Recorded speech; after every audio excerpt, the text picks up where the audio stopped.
হে আমার এই দোয়াগুন্ডা এলাকার ভাই বাবাজিরা, বন্ধুরা গো, ও পর্দার অন্তরালের মা বোনেরা, আজকের জান্নাতের বাগানে আমরা যারা আসলাম, আমি আপনাদেরকে বললাম আল্লাহু আকবার বলার জন্য। দেখলাম কারো জবান দিয়ে জোরে আওয়াজ আসতেছে, আবার কারো জবান দিয়ে আস্তে আওয়াজ আসতেছে, আবার দেখলাম কেউ একজন আরেকজনের মুখের দিকে তাকিয়ে আছেন। আল্লাহ রাব্বুল আলামিন বলেন, ওয়াশকুরু নি'মাতাল্লাহি আলাইহিম ইন কুনতুম ইয়াহু তা'বুদুন। আল্লাহ কয় বান্দা, তোমরা আমি আল্লাহর নিয়ামতের শুকরিয়া আদায় করো যদি তোমরা আমি আল্লাহর ইবাদত করো। আপনারা কেউ জবানটা বন্ধ রাখবেন না আমার দোয়া গন্ডার বাবারা। আপনারা বলেন আমরা সবাই ইবাদত করি কার জন্য? ওই আল্লাহরে খুশি করার জন্য। ডান হাত তুলে একটা বার জোরে ডাকবেন আল্লাহ, হাতের আওয়াজে ডাকবেন না আল্লাহ। এবার দুইটা হাত তুলে ডাকবেন না ইয়া রাসূলুল্লাহ, উচ্চ কণ্ঠে বলেন না ইয়া ওলি আল্লাহ। কখনো তোমাকে যদি ভুলি, হেদায়াতের আলো দিয়ে নিও কাছে তুলি, দয়া করে ঠাই দিও, দয়া করে ঠাই দিও, ওগো দয়াময় তুমি রহমান, তুমি মেহেরবান, বলেন তুমি রহমান, তুমি মেহেরবান। অন্ধ গাহে না শুধু তোমারই গুণগান, বলেও বলে না তব শান, তুমি রহমান, তুমি মেহেরবান। জনম জনম যদি গাহি তোমার প্রশংসা, শেষ হবে নাহি। কথা বলেন ঠিক কিনা? জনম জনম যদি গাহি তোমার মহিমা, শেষ হবে নাহি। দয়া কর মায়া কর, দয়া কর মায়া কর, ওগো দয়াময় তুমি রহমান, তুমি মেহেরবান, বলেন তুমি রহমান, তুমি মেহেরবান। একটা জবান বন্ধ রাখবেন না। আপনারা বলেন আমাদের প্রতি যিনি দয়া করেন মায়া করেন তিনি কে? ওই আল্লাহর শুকরিয়া আদায় করে জোরে পড়ে আলহামদুলিল্লাহ। আল্লাহ রাব্বুল আলামিন জানায় দেয় জগতের বান্দার দলেরা গো, ও আমার বান্দার দলেরা, তোমরা আমি আল্লাহর নিয়ামতের শুকরিয়া আদায় করো। এখন আপনি প্রশ্ন করবেন হুজুর আল্লাহর প্রশংসা কেমনে করব, আল্লাহ শুকরিয়া কেমনে আদায় করব? হযরতে আব্দুল্লাহ ইবনে আব্বাস রাদিয়াল্লাহু তাআলা আনহুর একটা হাদিস আমি আপনাদেরকে শোনায়া দেই। যে আব্দুল্লাহ ইবনে আব্বাস রাদিয়াল্লাহু তাআলা আনহুর মাকবারা ওই সৌদি আরবের আরব নগরের তায়েফ এলাকার মধ্যে অবস্থিত। আব্দুল্লাহ ইবনে আব্বাস রাদিয়াল্লাহু তাআলা আনহুর নামে সুন্দর একটা গেট বানানো, বাবে আব্দুল্লাহ ইবনে আব্বাস। ওই গেটের পাশে হযরতে আব্দুল্লাহ ইবনে আব্বাস রাদিয়াল্লাহু তাআলা আনহুর নামে একটা মসজিদ বানানো। আবার এই জায়গার মধ্যে অনেক উলামায়ে কেরাম তাফসীর এবং কোরআন সুন্নাহ নিয়ে যাচাই বাছাই করে, ইলমে দ্বীন অর্জন করে। ওই আব্দুল্লাহ ইবনে আব্বাস রাদিয়াল্লাহু তাআলা আনহু বলেন, আমি আমার দয়াল নবীজির দরবারে বসা, আমি আমার নবীরে ডাক দিয়ে বললাম, ইয়া রাসূলুল্লাহ, নবী গো, ও দয়াল নবীজি, আপনার কাছে জানতে চাই আল্লাহ তাআলার শুকরিয়া কেমনে আদায় করে। আমার নবী ডাক দিয়ে এক নাম্বার, যদি তোমরা শিরিক না করো, যদি শিরিক মুক্ত ইবাদত করে আল্লাহর শুকরিয়া আদায় হয়ে যায়। আর যদি আল্লাহর কোন বান্দা শিরিক না কইরা আল্লাহ তাআলার ইবাদতের প্রতি মনোযোগী হইয়া যায়, আমার আল্লাহ তাআলার প্রশংসা আদায় হইয়া যায়, আমার আল্লাহ তাআলার শুকরিয়া আদায় হইয়া যায়। আর কোন বান্দা যদি আল্লাহ তাআলার কালামে হাকিম কোরআনুল কারীমের তেলাওয়াতটা বেশি বেশি কইরা করে, আমার আল্লাহ তাআলা বান্দার হায়াতে বরকত দান করে, বান্দার রিজিকে বরকত দান করে, বান্দার রোগ বালা মুসিবত থেকে হেফাজত করে। ও বন্ধুগণ, আসেন আমরা সবাই ওই আল্লাহ তাআলার প্রশংসা করার জন্য, আল্লাহর নিয়ামত অর্জন করার জন্য জবান খুলে উচ্চ কণ্ঠে আল্লাহ তাআলার কোরআনুল কারীমের তেলাওয়াত করব। ফি شان حبيبه ومحبوبه ومعشوقه مخبرا ومبشرا وآمرا إن الله وملائكته يصلون على النبي يا أيها الذين آمنوا صلوا عليه وسلموا تسليما اللهم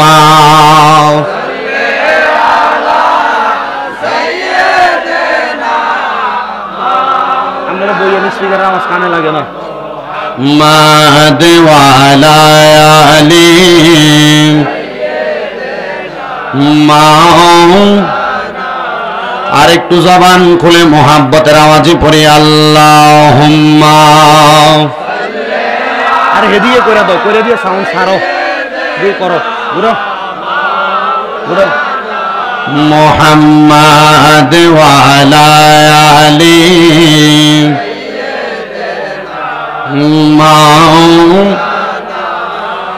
বেলা যখন শেষ হইবে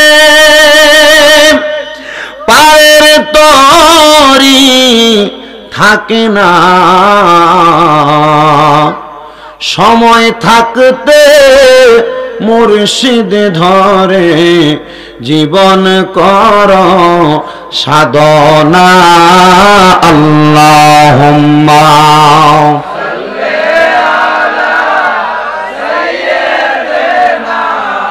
মাওলানা মুহাম্মদ ওয়ালা আলি সাইয়্যিদিনা এই দুনিয়া পরে থাকবে একদিন আমরা থাকব না সবাই যেদিন ভুলে যাবে নবীজি আপনি ভুইলেন না আল্লাহুম্মা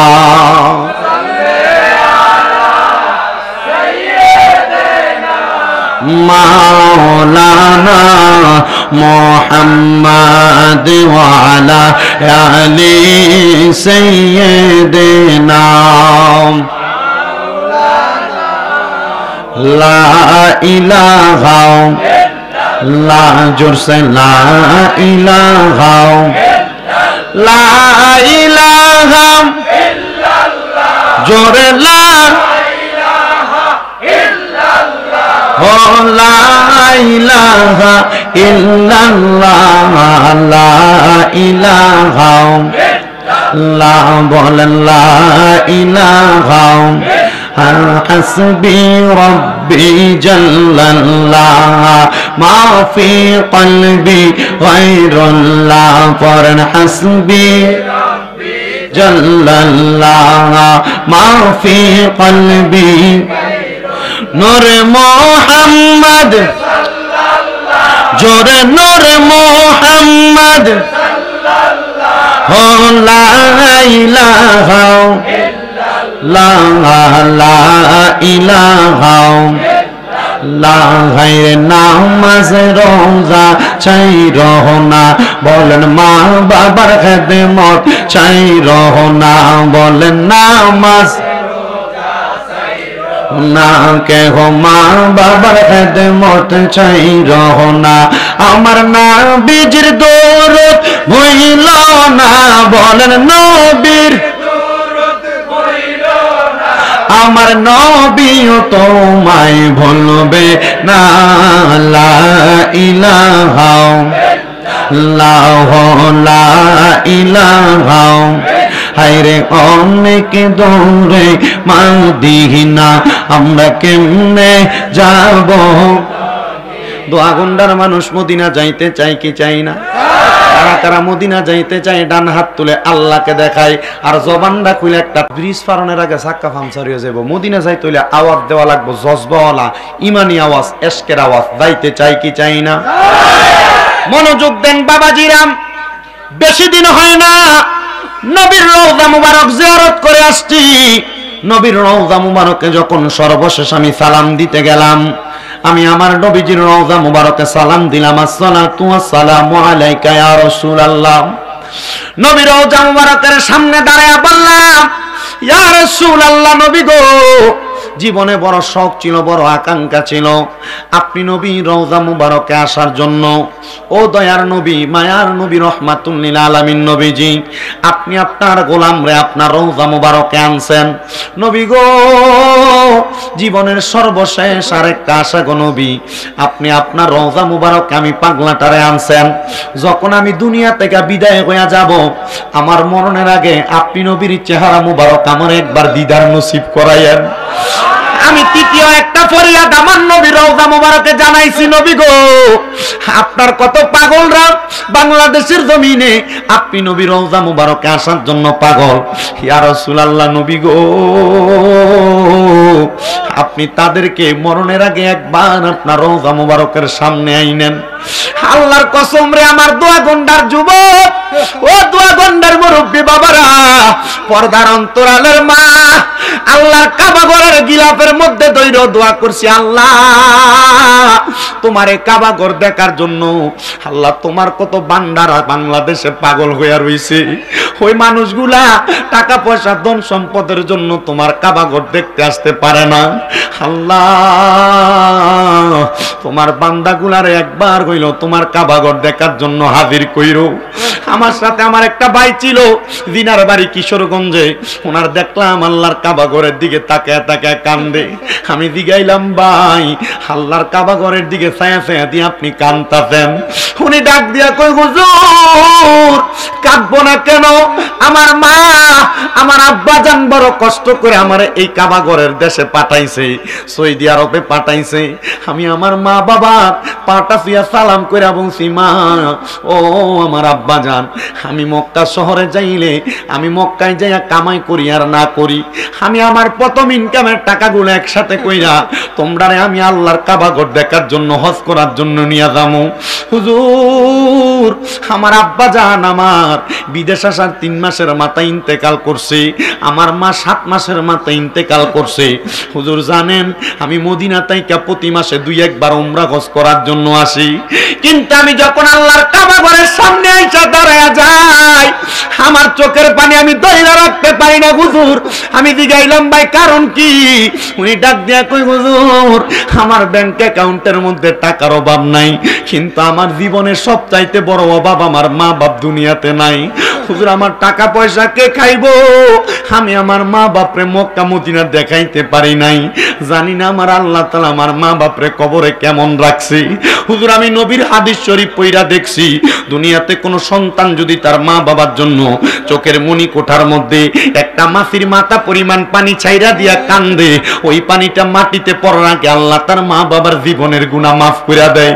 হুজুর আমি আল্লাহর কাবা ঘরটারে সাক্ষী রাইখা চোখের পানি ফালাইয়া কান্দি, আল্লাহ যেন আমার মা বাবার কবরটারে জান্নাত বানায়া দেয়। এ যুবক ভাইরা, এ মুরব্বী বাবাজিরা, লক্ষ টাকা খরচ কইরা দুনিয়ার জমিনে বাড়ি বানাইলা, গাড়ি বানাইলা, 1000 টাকা খরচ করে কক্সবাজার ট্যুর দেওয়ার জন্য যাও। না না না, এখন থেকে তোমরা মনে মনে একটা এরাদা করো, যা করো আর না করো, এখন থেকে মাসে প্রয়োজনে 500 টাকা করে জমাইবা আর আল্লাহর কাছে দোয়া করবা, আল্লাহ ফরিয়াদ জানাই তোমার দরবারে, আমরার মরণের আগে একবার আমরারে মক্কা মদিনা নিও। খোদার কসম নবীর হাদিসে দেখলাম, নিয়াতুল মুমিনিন খায়রুম মিন আমালি, আমার নবী কয় মুমিনের নিয়ত তার আমলের চাইতে উত্তম। মক্কা মদিনা যাওয়ার টাকা যদি না জমাইতে পাইরা হজ করার আগে আপনি মারা যান, আপনারে আমার আল্লাহ তাআলা আমলনামায় একটা হজের সওয়াব দান করে দিব। এই জন্য ডান হাত তোলেন আর ডান হাতটা আল্লাহর আসমানের দিকে উঠাইয়া দেন আর বলেন, আল্লাহ আমরারে মরণের আগে একবার মক্কা মদিনা না দেখে মরণের ডাক দিও না। ওই 2 টুকরা ইহরামের কাপড় আমরা না পরাইয়া আমরার গায়ের মধ্যে ইহরামের কাপড় লাগাইও না। আল্লাহ আমরারে মক্কা মদিনা না দেখে মরণের ডাক দিও না। এবার আপনারা বলেন, আমরা সবাই ওই মদিনা যাইতে চাই কি চাই না? যারা যারা যাইতে চাই সবাই জবান খুলে পড়েন, দয়াল আল্লাহ দয়া করেন, দয়া মারহাবা। নসিব করেন মদিনা লা ইলাহা ইল্লাল্লাহ লা ইলাহা লা ইলাহা ইল্লাল্লাহ মুহাম্মাদুর রাসূলুল্লাহ সাল্লাল্লাহু আলাইহি ওয়াসাল্লাম। আমার দোয়া গুন্ডা এলাকার ভাই বাবারা, বন্ধুরা গো, ও পর্দার অন্তরালের মা বোনেরা, আজকের জান্নাতের বাগান মাহফিলে যারা আসলেন, আজকের মাহফিলের মধ্যে মাহফিল কমিটি আপনাদেরকে ওয়াজের শেষে তাবারক দিবে, আপনাদের উদ্দেশ্য কিন্তু সেটা না। ও বন্ধু, কোন উদ্দেশ্য নিয়ে আপনারা মাহফিলে আসলেন? বলবে হুজুর আমরার জীবনে অনেক গুনাহ, আমরার গুনার খবর কেউ জানে না, আমরার মা জানে না, আমরার বাপ জানে না। আল্লাহর কসম, আমার দোয়া গন্ডার যুবক, ও দোয়া গন্ডার মুরব্বী বাবারা, আমি শামীম দাদার গুনাহ যদি তোমরা দেখতা, আমারে মাহফিলে প্রধান বক্তা বানায়া বসাইতা না। এ যুবক ভাইয়েরা, তোমার গুনাহ যদি তোমার মা দেখতো, তুমি সন্তানদের ফুট বলে পরিচয় দিত না। দাড়ি পাকা বুড়ো বুড়ো বাবারা, একবার চিন্তা করে দেখেন, আপনার গুনাহ যদি আপনার সন্তান দেখতো, বাপ কইয়া পরিচয় দিত না। হাই রে, লুকাইয়া লুকাইয়া গুনাহ করছেন, গোপনে গোপনে গুনাহ করছেন। আমরার গুনার খবর যদি মানুষ জানতো, আমরার এলাকা থেকে দূর দূর করে তাড়াইয়া দিত। আল্লাহ তুমি তো রহিম, তুমি তো রহমান, আমরার গুনাহগুলা তুমি গোপন করে রাখছো। আল্লাহ যদি আমরার কপালে লেখা দিত আমরা মিথ্যাবাদী, মানুষ আমরারে মিথ্যাবাদী কইয়া ডাক দিত। যদি লেখা দিত আমরা সগলখোর, মানুষ আমরারে সগলখোর কইয়া ডাক দিত। যদি লেখা দিত আমরা বেনামাজি, মানুষ আমরারে বেনামাজি কইয়া ডাক দিত। আল্লাহ তুমি আমরারে গুনাহগুলা গোপন করে রাখছো। আল্লাহ আমরারে গুনাহগার বলে মানুষের কাছে লজ্জা দিতেছ না। কিন্তু নবীর হাদিস তো দেখলাম, আমার নবীরা বলছে দুনিয়ার মানুষের নেক আমল বদ আমল গুলা হাসরের ময়দানে চোখের সামনে আসবে, পুরা হাসরের ময়দানবাসী তার গুনাহগুলার খবর দেখবে। ও আল্লাহ, আমরা তো এই গুনাহগুলার জন্য তোমার কাছে আফসোস করতেছি। আল্লাহ আর জীবনে কোনোদিন গুনাহ করব না, তওবা করি তওবা করি তওবা করি, আর কোনোদিন জীবনে গুনাহ করব না। আল্লাহ আমরা যে এত গুনাহ করলাম, আমরার গুনাহগুলাকে আমরা মাফ করে কবরে যাইব না, কারণ আমরা জানি ইন্না বাতশা রাব্বিকা লাশাদীদ, নিশ্চয় আল্লাহর ধরা শক্ত ধরা। আল্লাহ তুমি যদি আমরারে দুইরা ফালাও, আমরা বাঁচার মতো কোনো রাস্তা পাইব না। ও আল্লাহ, আমরার জীবনের গুনাহগুলো আমরা কেমনে মাফ করাইব? আমার দয়া নবী রাহমাতুল লিল আলামিন নবী কয়, লিকুল্লি শাইইন সিকালা, প্রত্যেকটা বস্তুকে পরিষ্কার করার এক একটা যন্ত্র আছে।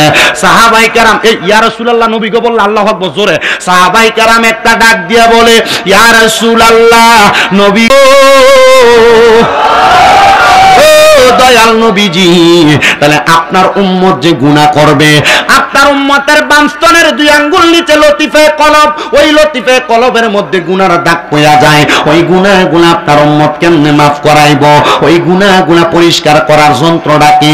আমার নবী কয় ওয়াসি কলাতিল কুলুবি যিকরিল্লাহ, ওই কলবের ময়লা পরিষ্কার করার যন্ত্রটা হলো আল্লাহ তাআলার জিকির।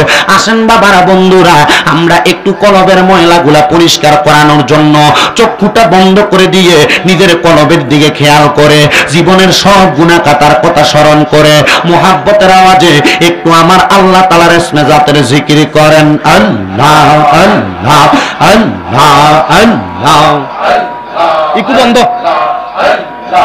আল্লাহ আল্লাহ আল্লাহ, আমার জায়গা হবে নেই আমার মরা লাশের লাইগা, মসজিদের পাশে আমার কবর দিও কইরা, আমার জায়গা হবে নেই। মারহাবা।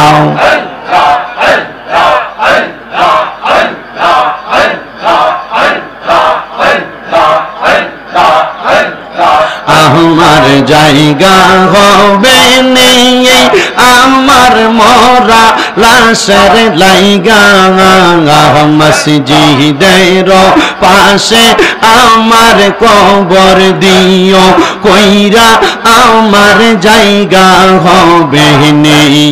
মারহাবা। এলাকাবাসী রে আমি তোমরার ছেলে সন্তান কয়দিনের লাগিয়া মরার পরে সবাই আমায় যাবে রে বলিয়া কষ্ট হইলেও 3.5 হাত মাটি দিও কইরা আমার জায়গা হবে নেই মারহাবা আল্লাহ আল্লাহ আমার জায়গা হবে নেই আমার মরা লাশের লাইগা মসজিদের পাশে আমার কবর দিও কইরা আমার জায়গা হবে নেই মারহাবা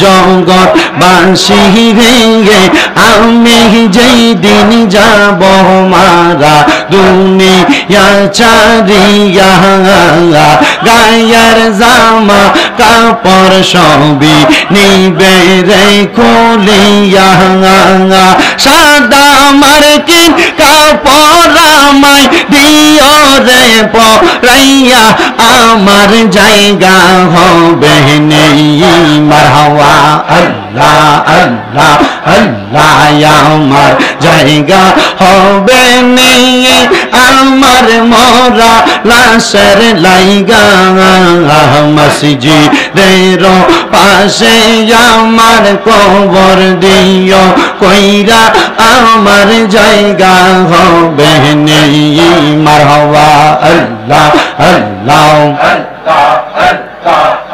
আমার দয়াল নবী বিনে গো আপন বলতে কেহ নাই জগতে আল্লাহ আল্লাহ বেবে দেখি সব বিদেশি বেবে দেখি সব বিদেশি মিশে মায়ার জগতে আপন বলতে কেহ নাই জগতে মারহাবা আল্লাহ আল্লাহ যারা তোমার অতি গয়া পন তারা সবাই মিলে মিশে পরাইবে কাফন মারহাবা যারা তোমার অতি গয়া পন তারা সবাই মিলে মিশে পরাইবে কাফন আল্লাহ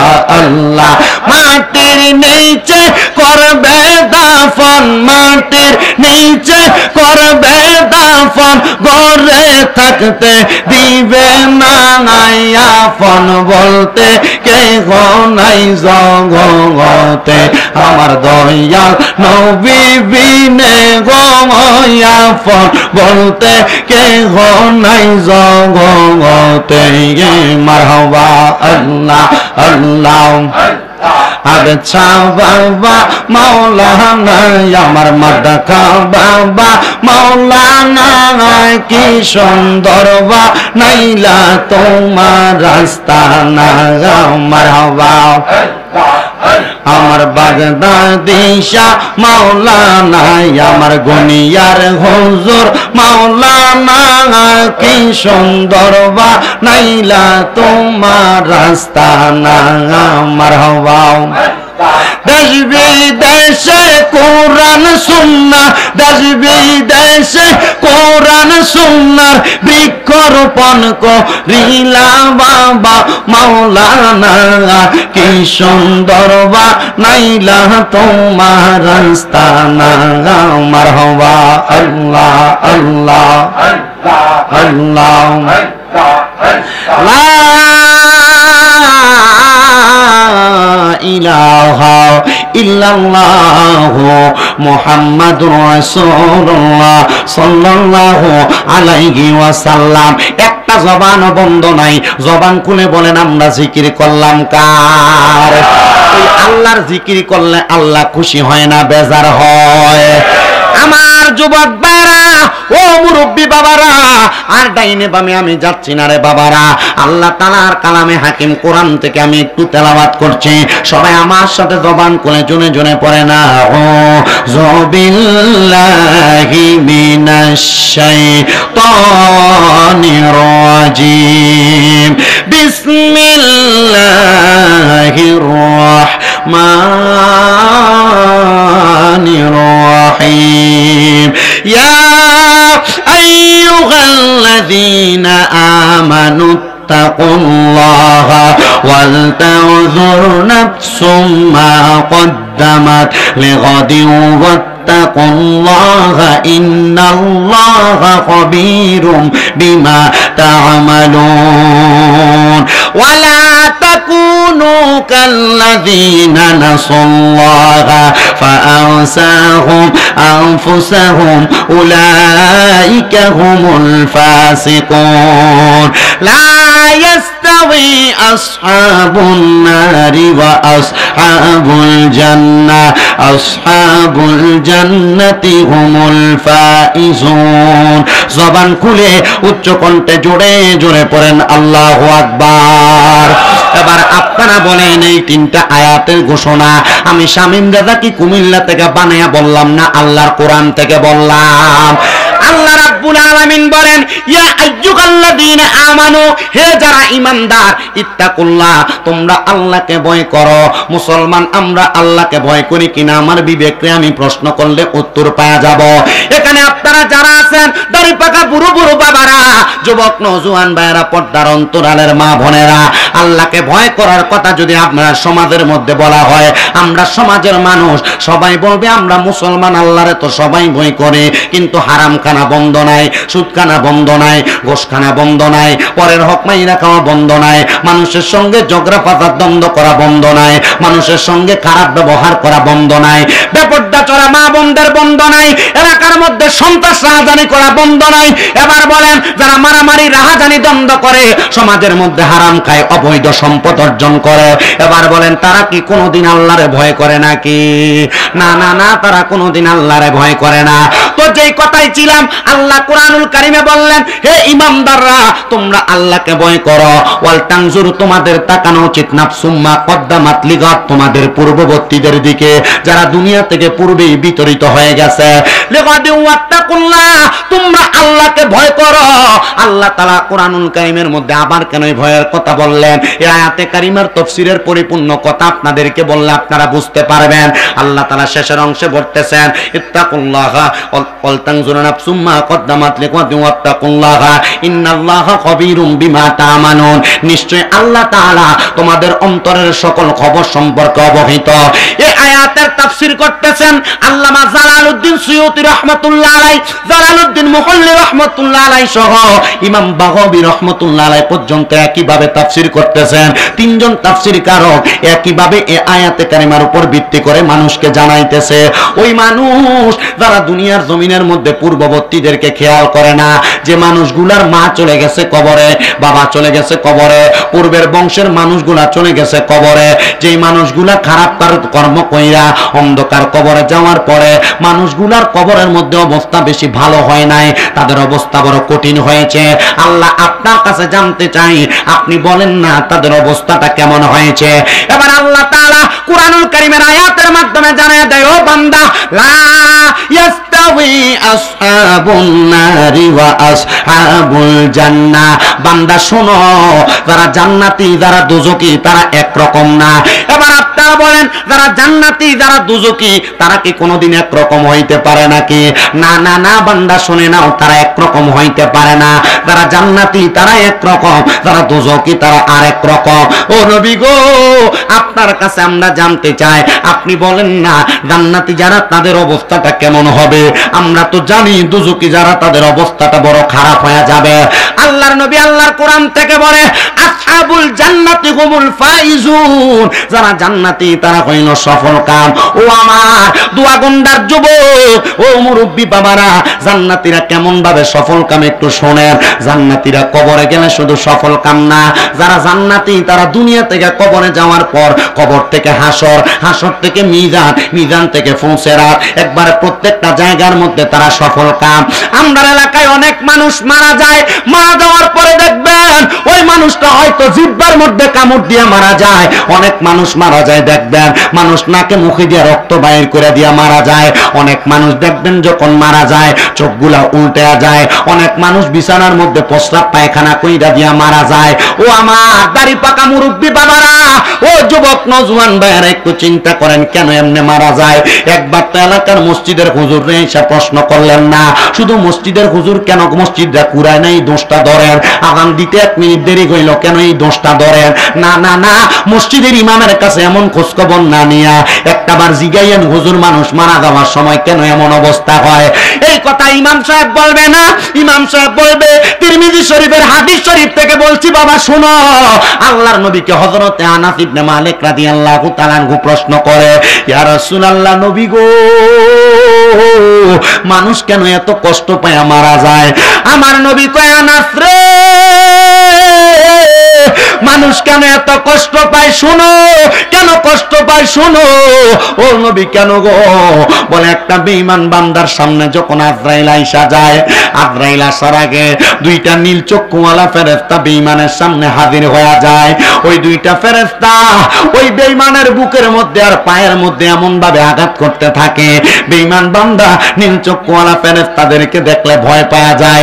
এবার আজরাইল যখন বেঈমানের সামনে দাঁড়ায় যায়, আজরাইলের ভয়ঙ্কর চেহারা দেখা বেঈমান বান্দাটা বড় ভয় পাওয়া যায়। তখন বান্দা আজরাইলের সঙ্গে কথা বলার চেষ্টা করে, বান্দা পারে না, কারণ জিহ্বায় কামড় পড়ে যায়।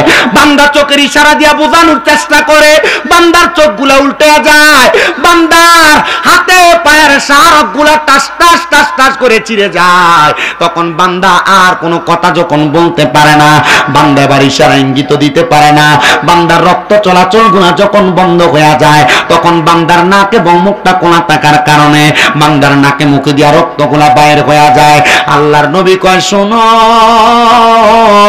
আজরাইলে জানটা কবজ করার সময় ওই বেঈমান এমন ভাবে চিৎকার করে, দুই প্রকারের মাখলুকাত ছাড়া সবাই তাদের চিৎকার শুনতে পায়। 1 নাম্বার মানুষ শুনতে পায় না, 2 নাম্বার জিন জাতি শুনতে পায় না। এলাকার কুকুরেরা শুনে বেঈমান কেমনে মরছে, এলাকার সুদখোরটা কেমনে মরছে, ঘুষখোরটা কেমনে মরছে, পরের হক মাইরা খাওয়াইনারা কেমনে মরছে। আজরাইলে এমন ভাবে বুকের ভিতরে ছাবা দিয়া ধরব, সুদখোরে সুদখানার ঠেলাটা বুঝবো। দুয়াগন্ডা এলাকার আশেপাশে কোনো সুদখোর নাই, ঘুষখোর নাই, ভাই ভাতিজার জমি দখল করে খায় এমন লোক নাই। আহারে আছে তো আছে, এলাকার সর্দার মাতাব্বরির দায়িত্ব বর্তমানে সুদখোরটিরে দেয়, মসজিদ কমিটির সভাপতি সুদখোর ঘুষখোরটিরে বানায়। কথা কোন ঠিক কিনা? মসজিদ কমিটির ভিতরে দেখবেন বেশিরভাগ এলাকায় সভাপতি সুদখোর, ঘুষখোর, হারামখোর। এরা যদি দিগায় এই সুদখোররে কেন সভাপতি বানাইলা, কয় হুজুর মসজিদের নিচের সব টাইজে বেড়া দিছে লাগে সভাপতি, মসজিদের থাই গ্লাস দিয়ে বেড়া দিতে লাগে সভাপতি, হুজুর মসজিদের ইমামের বেতনটা মাসে মাসে বেড়া দেয় লাগে সভাপতি, মুয়াজ্জিনের খানাটা এই বেড়ার করে লাগে বেড়া সভাপতি। আছে না নাই? এটি মরার সময় এমন চিৎকার করবো রে, ও দুয়াগন্ডার যুবক, এ দুয়াগন্ডা এবার এবার মনে কয় কি ওয়াজটা টাকা মতো ফটতেছে না, এলাকার লোকে মিল্লে যাইতাছে। আমি শামীম দাদা বেশি শিক্ষিত না, একবারে মূর্খ মানুষ, এলেম কালাম বেশি নাই, শুধু বিভিন্ন এলাকায় যাইয়া বাস্তবমুখী 2-1টা কথা বলি, বিদায় মানুষ আমার দাওয়াত দেয়। আর মহিলারা পছন্দ করে একটু জিকির আজকার করি, মা বাপের ওয়াজ করি। এর লাগা হয়তো আপনারা এলাকায় অনেক মহিলারা গোরদুয়ারে বইয়া বই ওয়াজ শুনতেছে। আমার মা বোনেরা মনোযোগ দিয়া শোনো, তোমাদের উদ্দেশ্যে যে একটু ওয়াজ দিয়া যায়। এখন আর বেড়াইতে সুদ খায় না, এখন বেরিয়েতে দিয়া আলাদা সুদ লাগায়। কথা কয় না ঠিক কি? চাচার কাছে যদি মিলা গেছে ওয়াজ না, চাচার কাছে যায় যদি কয় কাকা 10,000 টাকা হাওলাত দেওয়া যায়নি, একটু দেখেন না অবস্থাটা। কাকা কয় আমার কাছে বাবারে আমার কামাই রুজি নাই, কইতে কেন নাম তো চাষির কাছে যায় ক তার বইনে তার কাছে কটা টাকা দিছে সাইল্লা দেওয়ানের লাগিয়া। কথা কই নাকি লিগা আছে না নাই? আমি আমার মা বোনদের কাছে বলবো, মা যদি জান্নাতে যাইতে চাও এই হারাম খানা বন্ধ করে দাও। প্রয়োজনে মানুষের বাড়িতে কাম কইরা কইরা খাইবা, রিস্কা চালাইয়া খাইবা, মাটি কাইটা খাইবা। আল্লাহর কসম, আল্লাহর কসম, এই রিস্কা চালাইয়া মাটি কাইটা যে খানা খাইবে খানা হালাল খানা খাইবা। আর নচেত হারাম খানা খাইয়া পেটের মধ্যে খানা ঢুকাইবা, কবর গেলে মায়ের কম হবে না। আল্লাহর নবী কয়, শোনো জগতের মানুষেরা, আমি যখন মেরাজে গেলাম, মেরাজে আপনারা কি ওয়াজ বুঝলা দিতেছেন কোন? আমি কিন্তু ওই যে বেঈমানের মৃত্যুর ওয়াজ করতেছি, এর মধ্যে সুদখোরের কথাটা আনছি বিদায় ওয়াজ একটু করে দিয়া যায়, অসুবিধা হবে না? মারহাবা। এই মাহফিল কমিটির ভলান্টিয়ার, তোমরা তবু রুকটি একটু রাত ফুরাইয়া একটু কষ্ট করে মাহফিলের স্টেজটার কাছে দিয়ে আনো, শর্টকাট। আর আপনারা যারা বাইরে আছেন, মোটামুটি এই যে একটা অবস্থা, তাবারুকের সময় কিন্তু আইবেন আপনারা, এটা আমি বুঝি, অসুবিধা নাই। বাইরে দাঁড়ায় দাঁড়ায় ওয়াজ শোনেন, ফায়া কতক্ষণ কুলায় শুধু এটা আমি সামু। আপনারা কি কষ্ট হইতেছে? কোনো সমস্যা হইব? কোনো ওয়াজ যতক্ষণ কইরাম অতক্ষণ আপনারা বইবেন তো ইনশাআল্লাহ। আমার ওয়াজের খাসিয়ত, আমি বেশিক্ষণ পর্যন্ত লেট করি না, কারণ এলেম কালাম নাই তো। যতক্ষণ করি অতক্ষণ মানুষের বুঝাই দিয়া এরপরে যাওয়ার চেষ্টা করি। আল্লাহ আমারে বলার, আপনাদেরকে শোনার তৌফিক দাও। আমিন কোন, আরো জোরে কোন আমিন। কইতেছি আল্লাহ যেন কবুল করে। আমিনটা আসতে হয়ে গেছে, আরো জোরে কোন মারহাবা। এবার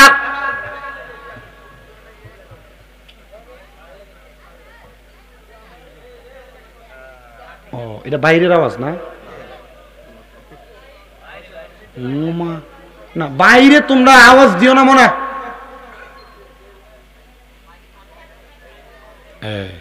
আল্লাহ কবুল করক, জোরে কোন আমিন, আর মুহাব্বতে কোন আমিন। গভীর মনোযোগ দেন। এবার আল্লাহর নবী বলে, আমি যখন মেরাজে গেলাম আল্লাহ আমারে দুইটা নিদর্শন দেখাইছে। জোরে কোন কয়টা? আস্তে কইছে, জোরে কোন না কয়টা? আল্লাহর নবী কয়, উম্মত আমার আল্লাহ আমি নবীরে দুইটা নিদর্শন দেখাইছে, একটা জান্নাত আর একটা জাহান্নাম। জান্নাতের কথাটা আমি পরে আলোচনার মধ্যে আনতেছি। আল্লাহর নবী কয়, জাহান্নামের দিকে যখন আমি তাকাইলাম, জাহান্নামের মধ্যে এমন কিছু মানুষ দেখছি যাদের পেটের দিকে আমি তাকায়া দেখি কাল বুয়ুতিন, তাদের পেটটা ঘরের মতো দেখা যায়। এরা মাথার নবীজি, এদের পেটটা কেন এমন? এরা কারা? আল্লাহর নবী কয়, এরা হইল ওই ব্যক্তি যারা দুনিয়াতে হারাম খাইছে, যারা সুদ খাইছে, যারা পরের হক মাইরা খাইছে। এবার আপনারা বলেন, আমরা এলাকায় পরের হক খাই না মানুষ কম আছে? কম আছে? ভাই মারা গেছে, ভাতিজার জমি দখল করে খায়, আছে না নাই? মানুষের টাকা পয়সা মাইরা খায়, আছে না নাই? হাওলাতের নাম দিয়ে আইন না, এরপরে আর টাকা দেন, এমন সিটার বাটফার এলাকায় আছে না নাই?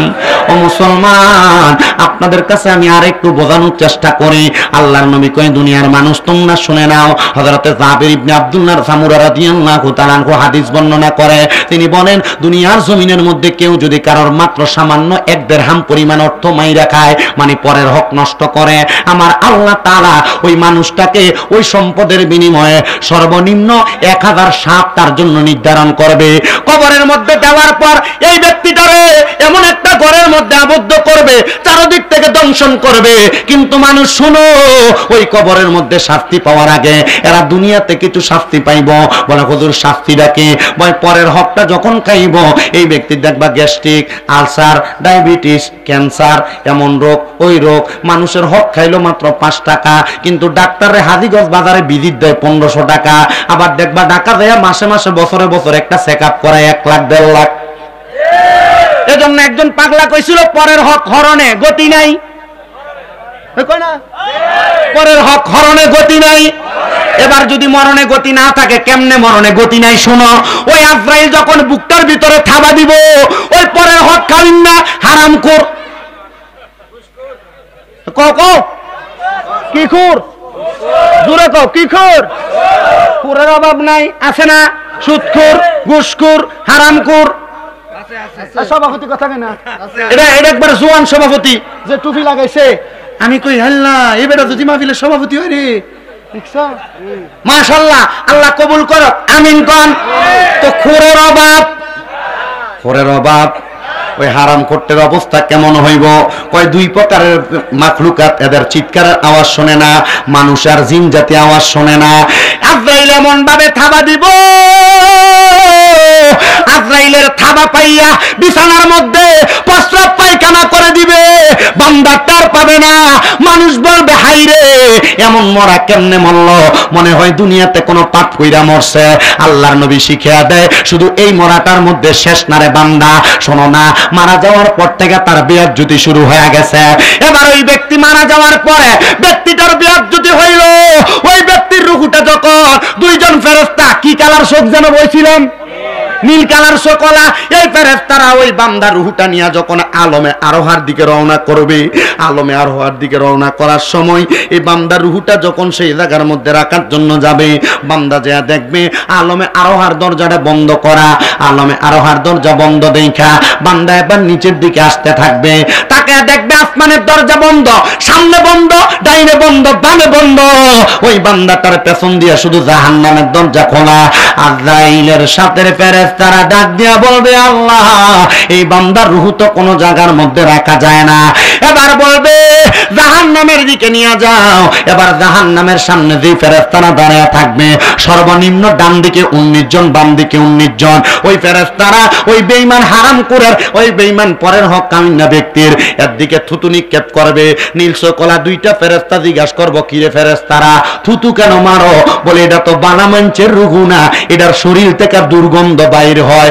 এবার আরেকটা কথা বলি, শেষ ভুলে গেছিলাম, ওই যে দুই ফেরেশতা ওই বেঈমান হারামখোর পরের হক কামিনার রূহটারে বহন করে নিয়ে যাবে, ওই দুই ফেরেশতা কি করবে, একটা কাপড় নিয়ে নাকের মধ্যে দিয়া দিবে।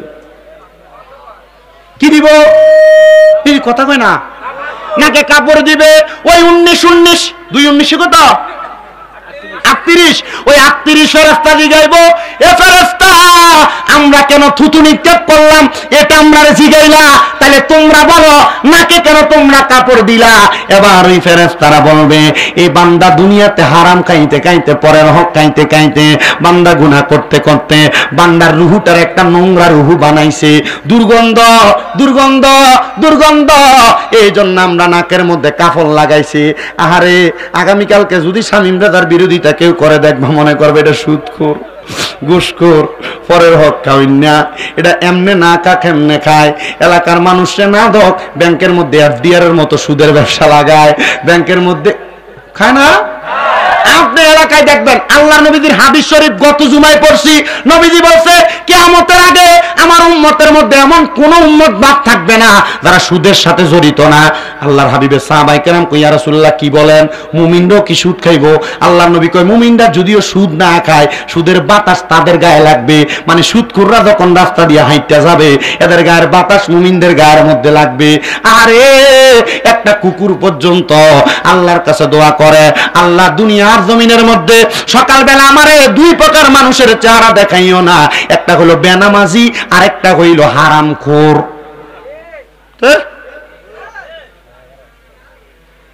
তাহলে কিয়ামতের আগে এমন কোন মানুষ বাদ থাকবে না যারা সুদের সাথে জড়িত নাই, এমনে না খাক। আপনি বইয়েন বুঝছি আপনার কাছে ওয়াজ ভাল লাগছে, আপনি ওয়াজ শুনুন না, মানুষ না তজে আইসেন, বইয়েন বইয়েন বইয়েন, আপনি বইয়েন, আপনার ওয়াজ শুনুন না, মানুষ না আইসেন যে এটাই ধন্যবাদ। আলহামদুলিল্লাহ কন শরম দিছি না, দোয়া করমু কলজার থেকে দোয়া করমু। আমি আপনার ফুতের মতো মনে মনে বদদোয়া দিবেন কোনো? সাবধান আব্বা, বদদোয়া দিও না। যদি মন চাই যখন বদদোয়া আইব তখন দোয়া করে লাইবা, যখন বদদোয়া আইব কি করবা? কাবা শরীফের ইমামের কথা শুনছেন না, এর মা যখন এর কোনো অপকর্মের কারণে বদদোয়া মনে কষ্ট যাইতো এত দোয়া করতো আল্লাহ তোরে কাবার ইমাম বানাক। বদদোয়া কি করতো? আল্লাহ তোরে কাবার ইমাম বানাক। ঠিকই মার বদদোয়ার কারণে কাবার ইমাম হইছে। একটা সাক্ষাৎকার দিছে, এর জিজ্ঞাসা আপনি যে কাবার ইমাম হইছেন এটার পিছনে সবচাইতে সার্থকতা কার? কয় আমার মার। কয় কেমনে? আমার মার বদদোয়ার কারণে আমি কাবার ইমাম হইছি। কয় কেন? আমার মা যখন আমার প্রতি নারাজ হইতো তখন আল্লাহর কাছে কইতো আল্লাহ আমার যেন কাবার ইমাম বানায়, আল্লাহ আমারে কাবার ইমাম বানায় দিছে। সুবহানাল্লাহ দূরে নাই, আরে মুহাব্বতে কোন সুবহানাল্লাহ।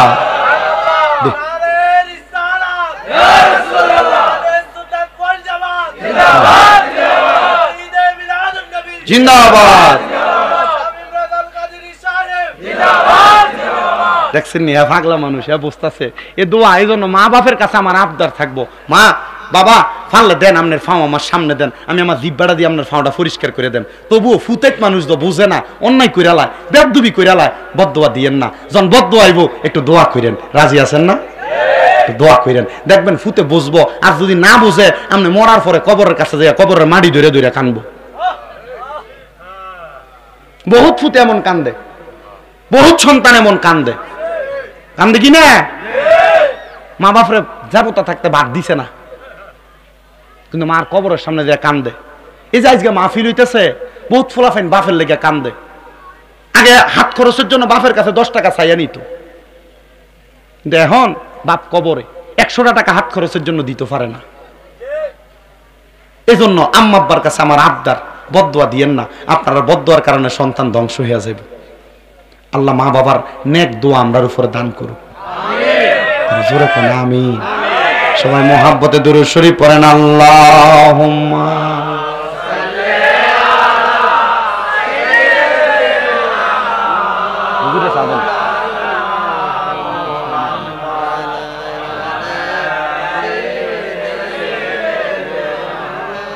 মাওলানা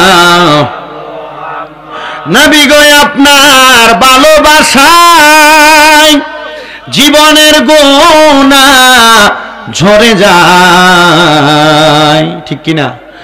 নবী গো আপনার ভালোবাসায় ওয়াইসাল করনি জুব্বা পায়, আল্লাহুম্মা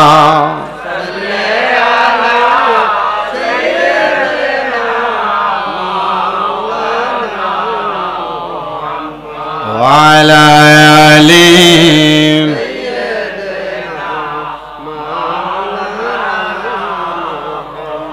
ফেরেশতারা বলেন, নাকে কাপড় লাগাইছো কেন? বড় দুর্গন্ধ।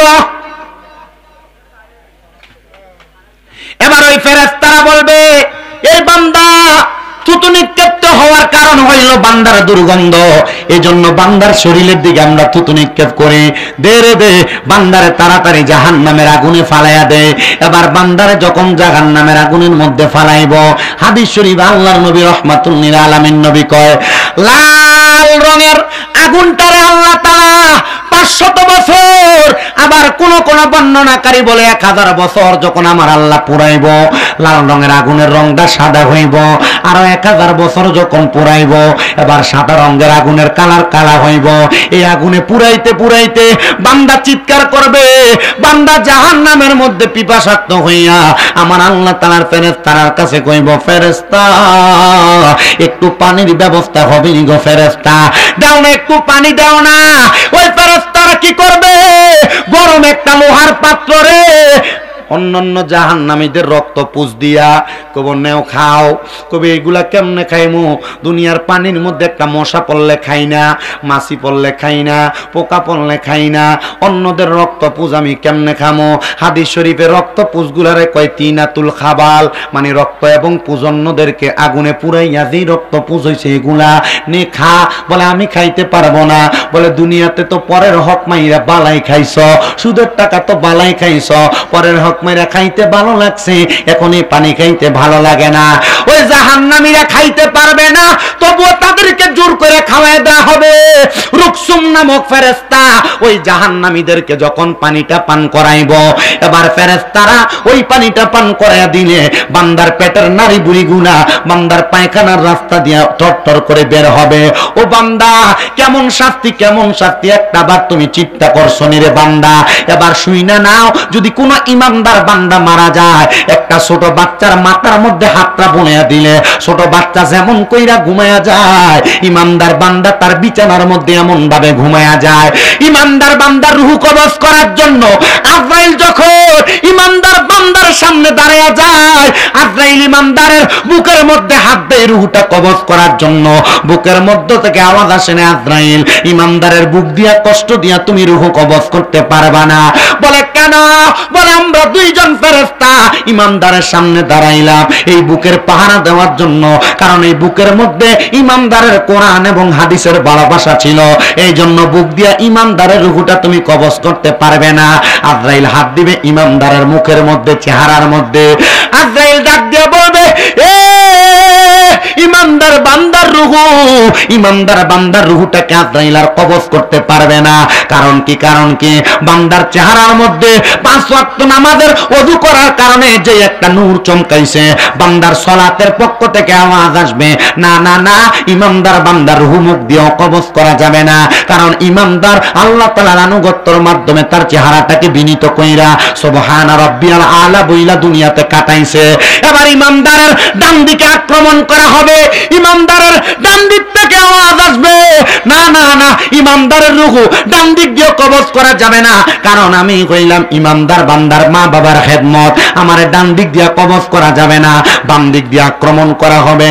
বাম দিক দিয়ে ইমানদারের রূহটা কবজ করা যাবে না। বাম দিক থেকে আওয়াজ আসবে, আমি ইমানদারের দান সদকা, ইমানদারের বাম দিক দিয়ে কবজ করতে পারবে না। এবার আজরাইল আমার আল্লাহর দরবারে ফিরে যায়, ডাক দিয়া কয়, আল্লাহ, ইমানদারের রূহ তো কবজ করা যায় না, কেমনে করব? আজরাইল রে আমার আল্লাহর পক্ষ থেকে জবাব দেওয়া হয়, তুমি কি শুনো নাই?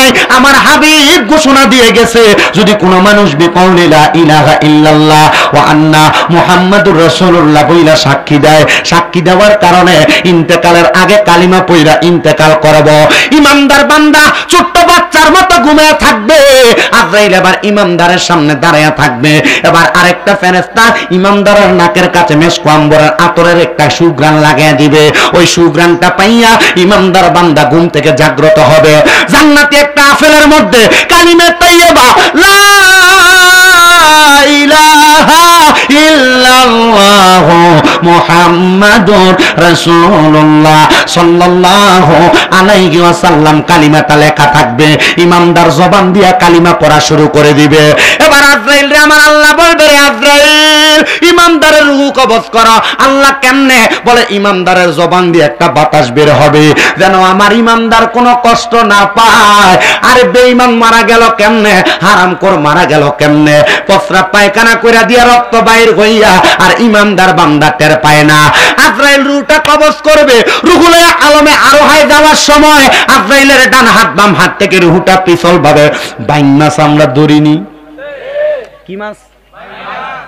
এটা মনে হয় একবারে ফাঙ্গাস মাছের মতো ধরে রাখা যায় না, হাতে থাইনি। এটা হাতের থেকে ছুটতে পারলে আবার প্যাকেট তলি। ইমানদারের রূহটা ঠিক এমন ভাবে আজরাইলের হাত থেকে পড়ে যাবে। আজরাইল বলবে, আল্লাহ, ইমানদারের রূহ আমার হাতে থাকে না। আল্লাহ তাআলা আদেশ করবে, আজরাইল, জান্নাতের মধ্য থেকে 2 রকমের 2টা পেয়ালা নাও, একটা যাহাবল ফিদ্দাত, 2টা পেয়ালা, একটা স্বর্ণের একটা রূপার। স্বর্ণের পেয়ালাতে রাখবে, ইমানদারের রূহ সেই জায়গায় থাকবে না। রূপার পেয়ালায় রাখবে, ইমানদারের রূহ সেই জায়গায় থাকবে না। আলমে আরোহার সামনে যাবে, ইমানদারের রূহ সেই জায়গায় থাকে না। জান্নাতের দরজায় থাকবে, ইমানদারের রূহ সেই জায়গায়ও যায় না। আর রহমতের ফেরেশতারা জান্নাতের দরজা থেকে আহলান ওয়া সাহলান মারহাবান দুয়ুফুল্লাহ দুয়ুফুর রহমান, আল্লাহর মেহমান বইলা বইলা ইমানদারের রূহরে স্বাগতম জানায়। কিন্তু ইমানদারের রূহটারে আজরাইল সেই জায়গায় রাখতে পারবে না। এর মধ্যে ইমানদার বান্দার গোসল হবে, কাফন হবে, দাফন হবে, কবরে রাখবে। এবার আজরাইল বলবে, আল্লাহ, কোন জায়গায় ইমানদার বান্দার রূহটা রাখা যায় না। এবার আল্লাহর কোরআনের আয়াত আল্লাহ আজরাইলকে শোনায়, ওয়ালা তাকুলু লিমান ইউকতালু ফি সাবিলিল্লাহি আমওয়াত বাল আহইয়াউ ওয়ালাকিন লা তাশউরুন। কষ্ট হইছে আপনারা? আল্লাহ শোনায়া দিবে তখন, যারা আমি আল্লাহর রাস্তায় চলে আসছে তারা তো মৃত না, বাল আহইয়াউন, তারা জিন্দা। ওমা, আল্লাহ রূহ কবজ করলাম, জিন্দা হয় কেমনে? আরে বাবা, আমরা সমাজের মধ্যে অনেকে আল্লাহর ওলিরারে মরা কয়, নবী মইরা গেছে, পচ্চা গেছে, এমন শব্দ কয়। আরে বেটা, আল্লাহর ওলি আর নবী তো অনেক পরের কথা। তোমরা এলাকার মুমিন ব্যক্তি যেই ব্যক্তি, সেই তো মরে না। বলে, হুজুর কেমনে বুঝতাম? আল্লাহ যে বললো জিন্দা বালা হাইয়াগুন। এরপর আল্লাহ কয়, ওয়ালাকিন লা তাশউরুন, এরা যারা মরা কয় এরা নির্বোধ, এরা বোবা, এরা বোকা, এরা বুঝে না। মারহাবা কোন না? আল্লাহর ওলিরা জিন্দা না মরা? জিন্দা। জিন্দা না মরা? ওরে চাইলে কে গো পীরের বস্তু নাহি নিতে পারে, আবার উপযুক্ত হইলে রে দয়াল টান দিয়ানে কাছের তোরে, টান দিয়ানে কাছে। আবার জোর করিয়া বুঝতে গেলে, জোর করিয়া, জোর করিয়া বুঝতে গেলে তার গটে মরণ জ্বালা। কেউ বুঝিতে পারে না রে ওলি আল্লাহর খেলা, আরে পীর মুর্শিদের খেলা। ওরে 36 বছরে কারোর কেনাকি ফুটে না, আবার 6 মাসেরও কালের দয়াল পাই যে 16 আনার দয়াল, পাই যে 16 আনা। আরে জোর করিয়া দিবে তোরে, জোর করিয়া, জোর করিয়া দিবে তোরে ববের যত প্রেম জ্বালা। কেউ বুঝিতে পারে না রে আবেদ সাহার খেলা, আমার মাদ্দা খালো খেলা, আমার বাগদাদির খেলা, আমার গুনিয়া হুজুরের খেলা। জবানটা খুইলা জোরে জোরে কোন আল্লাহু আকবার। আর অনেক ওলি আছে নাম জানা অজানা, আল্লাহ যেন সকল আউলিয়া কেরামের নেক বরকত ফয়জত আমরা সিনাতে দান করে। জোরে জোরে কোন আল্লাহুম্মা আমিন। সাতপুরিশও আছে কিটা সবাই তো সাতপুরিশে মুসাফা কর ঠিক কি আগলা আর জোরে কোন মারহাবা। এদিকে সব মারহাবা কই না কেনে? একটি বাসায় দুইটি পাখি কত যে আনন্দে থাকি গো। এখন তুমি কোথায় আমি কোথায়, চাঁদপুরি শাহ কাউরে কেউ আর দেখি না আগে, জানি না তুমি এমন করে সেরে যাইবা গাজীউল হক আগে, জানি না। আমি এই দেখিলাম সোনার ছবি আবার যাইয়া দেখি নাই আগে, জানি না তোমার হাতাতে মি সায়াতা চাঁদপুরি কইতাম কত প্রেমের কথা গো। পর্দা নেওয়ার পরে নুরানি চেহারা, হায় রে কত আশিক রাসূল চাঁদপুরি মারা যাওয়া ইন্তেকালের পরে আরে দাঁড়ায় দাঁড়ায় কাঁদছে। আমরার কুমিল্লার একটা পাগলা হুজুরের বায়াত মাথাটারে আসাইরা পর্যন্ত পাগল রক্ত বাহির কইরা ফালাইছে। মানুষ বুঝাইছে কি রে নিজের মাথা কেন আসারস, নিজের আঘাত করা তো কোরআন হাদিস বলে না। আরে পাগল তো এগুলা বুঝে না, আশেকে রাসূল যারা, আশেকে ওলি আল্লাহ যারা, তারা এগুলা বুঝে না। তোমার আত্মা তুমি সায়াতা কইতাম কত মনের কথা গো। এখন তুমি কোথায় আমি কোথায়, চাঁদপুরি তুমি কোথায় আমি কোথায়, কাউরে কেউ আর দেখি না আগে, তুমি এমন করে ছেড়ে যাইবা মুর্শিদাগে।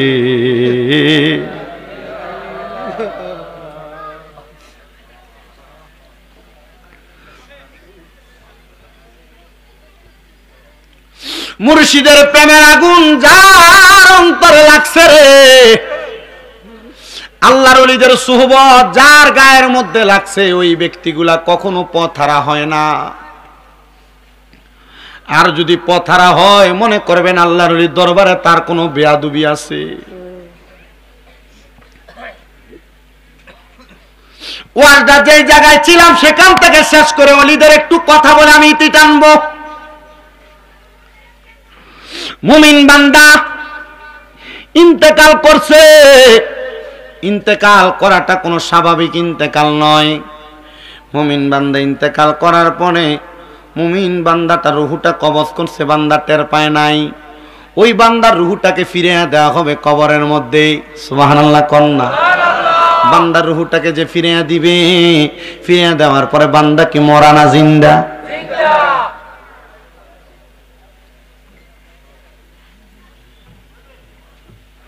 বান্দা শুধু জিন্দা না রে, ওই বান্দা আল্লাহর পক্ষ থেকে রিজিক প্রাপ্ত হয়, আল্লাহর পক্ষ থেকে খানা প্রাপ্ত হয়।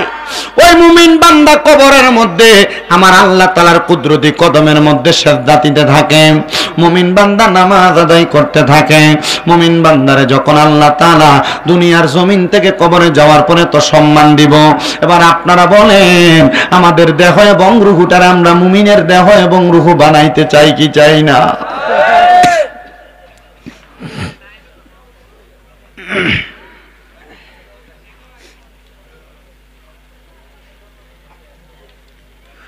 মুমিন হওয়ার জন্য যে খাসলতের প্রয়োজন, মুমিন হওয়ার জন্য যেই নিদর্শনের প্রয়োজন, আপনি আমি মুমিন কিনা আমরা জবান দ্বারা আমরা সবাই বলি আমরা মুমিন, বলি কিনা? কিন্তু আমরা যে মুমিন এটার কোনো নিদর্শন, এটার কোনো গ্যারান্টি আসেনি বাবা। হাজীগঞ্জ বাজারে যাবেন, বাটা দোকানে জুতা কিনবেন, 3 মাসের জন্য গ্যারান্টি আছে না?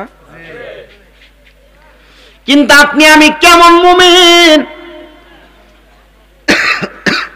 এটার গ্যারান্টি আমরা দিতে জানি না। হে মুসলমান, মুমিনের ঈমানের গ্যারান্টি হইল 1 নাম্বার সালাত। জি কন্যা, আবার কন্যা। মুমিনের ঈমানটির গ্যারান্টি যদি সালাত, তো ইমাম সাহেব কেমনে শীতের দিনে 2 জন লইয়া নামাজ পড়ে?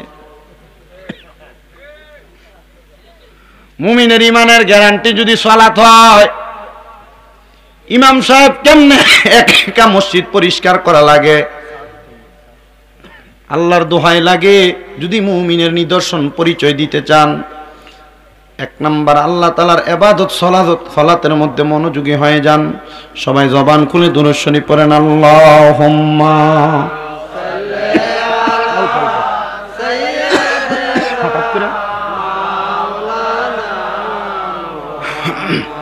ওয়ালা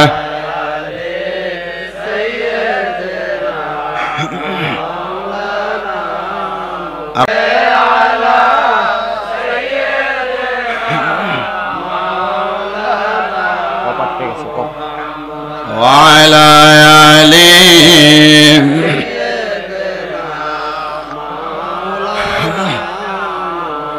যেদিন আমরা মরে যাব এই দুনিয়া ছাড়িয়া, ওই কবরে কুলে নিয়ে নবী আপনার উম্মত বলিয়া আল্লাহ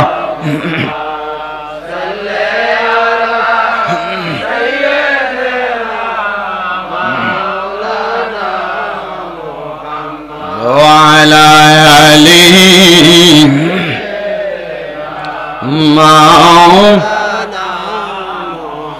তো বলছিলাম মুমিনের নিদর্শন 1 নাম্বার জোরে কোন নাকি? মুমিনের 1 নাম্বার নিদর্শন নামাজ। এই নামাজের কথা বললে হুজুর সব শুনতে রাজি, ওয়াজ এটা ভাল লাগে না হুজুর, আমরা অন্য ওয়াজের দিকে নিয়ে যান।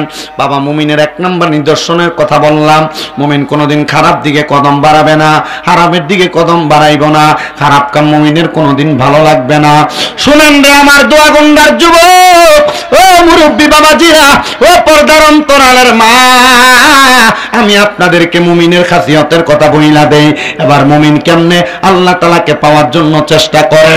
হযরতে কাব রাদিয়াল্লাহু তাআলা নবীজির সবচাইতে প্রখ্যাত একজন সাহাবী হযরতে কাব বিন আহবাব রাদিয়াল্লাহু তাআলা আনহু, হযরতে কাব নামে উনি পরিচিত। তিনি বলেন, আমি দুনিয়ার জমিনের মধ্যে চলাফেরা করা অবস্থায় আমি মুসা নবীর কয়েকজন উম্মতের সঙ্গে সাক্ষাৎ হইছি। সুবহানাল্লাহ কয় না? সুবহানাল্লাহ। কার উম্মতের সঙ্গে? বড় বয়স্ক মানুষ। পূর্বে কিন্তু মানুষের বয়স অনেক ভারী বয়স ছিল, আমরা 60-70 বয়স, বেশি বয়স হায়াত পায় না। উনি বলেন মুসা নবীর একজন উম্মত, কিন্তু উনি উম্মত থেকে এমন ধর্ম গ্রহণ করেছে যেটা খ্রিস্টান ধর্ম। কি ধর্ম? উনি বলেন ওনার সঙ্গে আমার সাক্ষাৎ হওয়ার পর আমি যখন ওনার সামনে গেলাম, উনি আমার চেহারার দিকে তাকাইয়া কেমন জানি হু হু করে কান্না করে দিয়েছেন, ওনার চোখের পানি বেয়ে বেয়ে পড়তেছে। হযরতে কাব রাদিয়াল্লাহু তাআলা আনহু বলেন, আমি আবার ওই খ্রিস্টান পাদ্রীটার সামনে যা বললাম, তুমি কেন এমন ভাবে কান্না করো? কান্না করার কারণটা কি তুমি আমাকে বলতে পারোনি? উনি আমারে কয়, কান্না করার কারণ আমি তোমারে বলবো না। এবার নবীর সাহাবী ডাক দিয়া কয়, তুমি যদি আমারে না বলো আমি তোমার কান্না করার কারণটা বলে দিব। ওমাগো, ওনার মনের খবর কেমনে তাহলে নবীর সাহাবী জানে? ও বন্ধু, আমরা জানি গায়েবের মালিক আল্লাহ, গায়েবের খবর নবীরে জানায়, তাহলে নবীর সাহাবী কেমনে এই খবর দেয়? তাহলে বোঝা যায় আল্লাহ চাইলে আল্লাহ অনেক গোপনীয় খবর আল্লাহর বান্দাদেরকে দান করে। আর আল্লাহর পরে নবী ছাড়া যদি এমন গোপনীয় কোনো খবর কেউ জানে, এটারে বলা হয় এলহাম। এটা কি বলে? এজন্য আল্লাহর ওলিরা মাঝে মাঝে দেখবেন বিভিন্ন এলাকার মানুষের সাবধান করে দেয়, ভক্ত মুরিদানদেরকে সাবধান করে দেয়, বাবা এতদিন সাবধানে চলবা, অমুক দিনটা তো একটু ভালোভাবে চলবা। এটার কারণ হইল আল্লাহর ওলিরা বেশি বেশি নফল ইবাদত করার কারণে এদের অন্তরের চোখ খুলে যায়, এরা অনেক বিষয় হওয়ার আগে পর্যন্ত ধারণা দিতে জানে। এটা অন্য কোনো কিছু নয়, নবীরা গায়েবের খবর দিতেন, ওলিরা এলহামের খবর দেয়।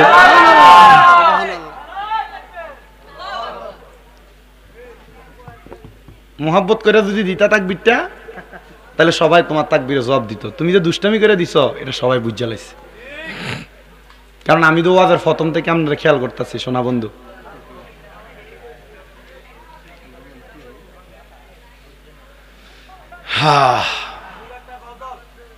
ওয়াজ করতাম দেখ দূর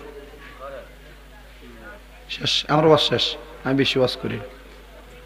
শোনেন আমার বাবাজিরা, এবার নবীর সাহাবী কয়, তুমি যদি তোমার মনের খবর না বলো আমি বলবো।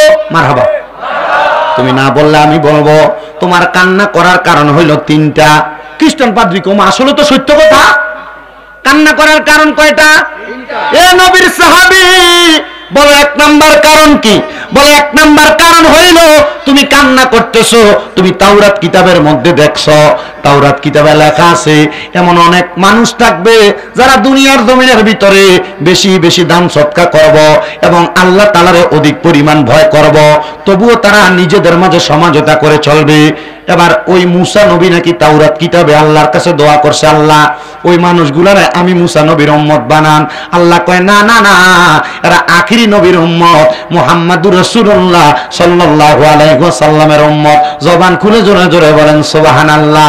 আর আমরা সেই নবীর উম্মত, ওই নবীর আগমনে আমরা সবাই খুশি। যেত ফোলা কইছে একটা গজল শোনায়, একজন প্রেমিক আসিল গো সোনার মদিনায়, একজন প্রেমিক আসিল গো সোনার মদিনায়। ওরে যার প্রেমেতে স্বয়ং আল্লাহ দুনিয়া বানায়, ওরে যার প্রেমেতে স্বয়ং আল্লাহ দুনিয়া বানায়, একজনে প্রেমিক আসিল গো নাই, একজনে প্রেমিক আসিল গো ওরে আরশ কুরসি গ্রহ তারা,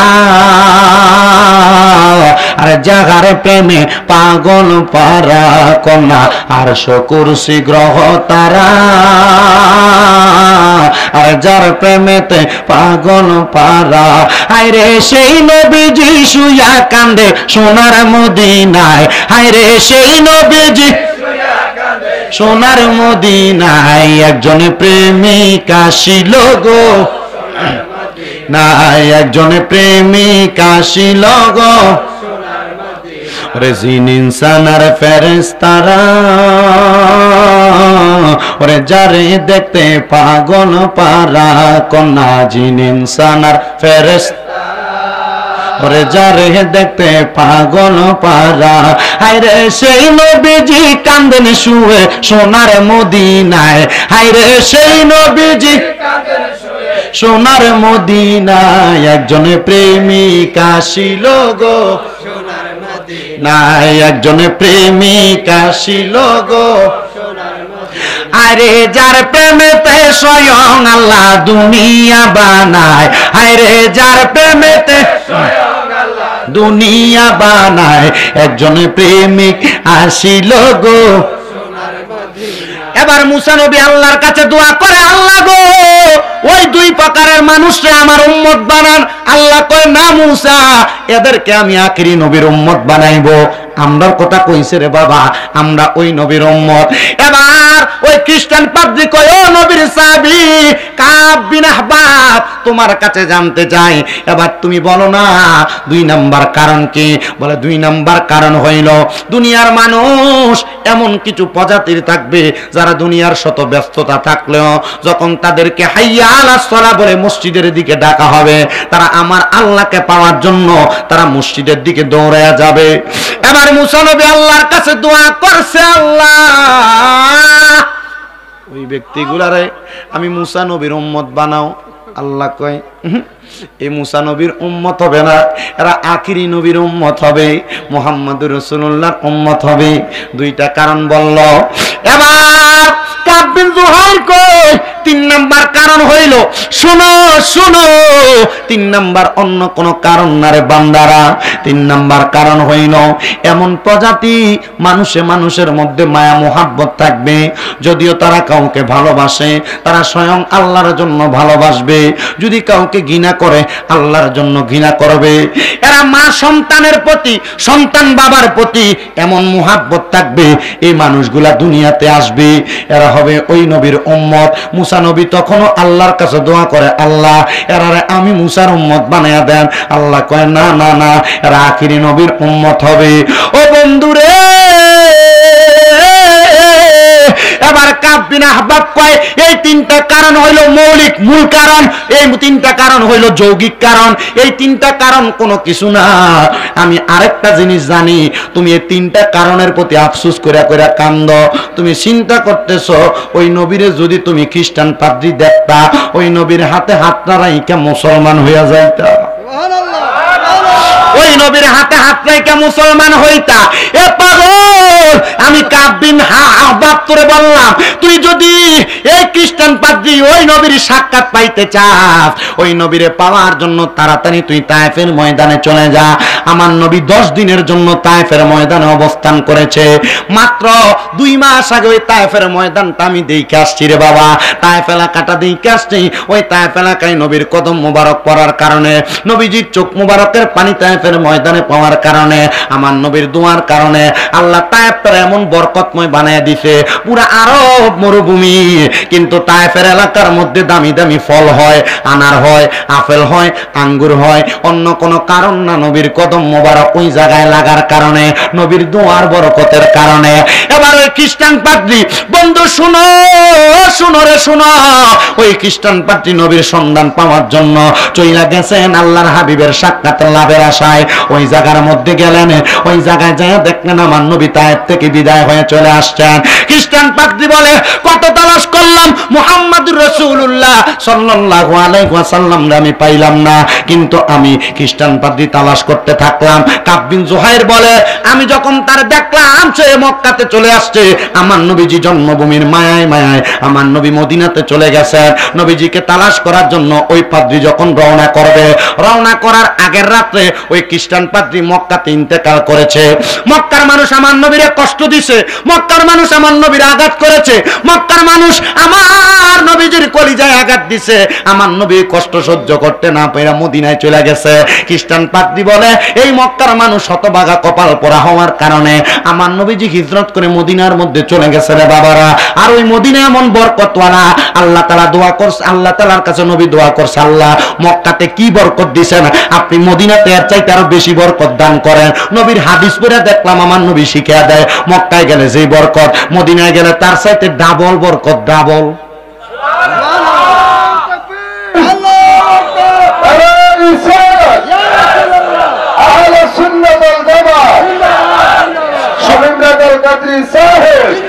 শুনেন, বয়ানটা শেষ করার আগে আপনাদেরকে একটু বইলা দেয়া যায়, মদিনায় ডাবল বরকত। আমরা যারা সুন্নি দাবি করি, বুক ফুলে বলি আমরা সুন্নি, আমরা নবী নবী করি, এটার মূল কারণ হইল মদিনার নবী অনেক বরকত যে জায়গায় গেছেন বরকত দিয়া গেছেন। খ্রিস্টান পাদ্রী রওনা করবে, আগের রাতে খ্রিস্টান পাদ্রী ডেথ মারা গেছে নাই,